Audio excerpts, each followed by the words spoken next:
Hello everyone, আশা করি সকলে ভালো আছিলাম। ভালো আছেন, কত উল্টাপাল্টা হয়ে যাচ্ছে। তো আগের ভিডিওতে আমরা যেটা বলেছিলাম যে জানাবো কোন দেশের শুটিং হচ্ছে প্রিন্সের। আমরা জানি যে বাংলাদেশের অংশের শুটিং আজকে শেষ হয়ে গেছে। তো ভাই সব আগামীকাল থেকে সব কিছু ঠিক থাকলে 10 অথবা 11 তারিখ থেকে প্রিন্সের শুটিং শ্রীলঙ্কাতে শুট হতে চলেছে, এবং সেখান থেকেই শাকিব খান অংশ নেবেন কিনা এর পরের ভিডিওতে আমি জানাবো। এটা হচ্ছে পার্ট 2।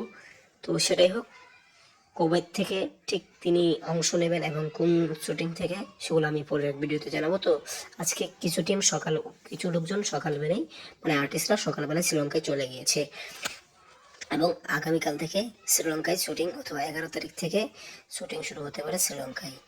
তো আজকে বাংলাদেশের অংশের শুটিং শেষ, এবং শ্রীলঙ্কাতে বড় সড়ো একটা সময় শুটিং হবে।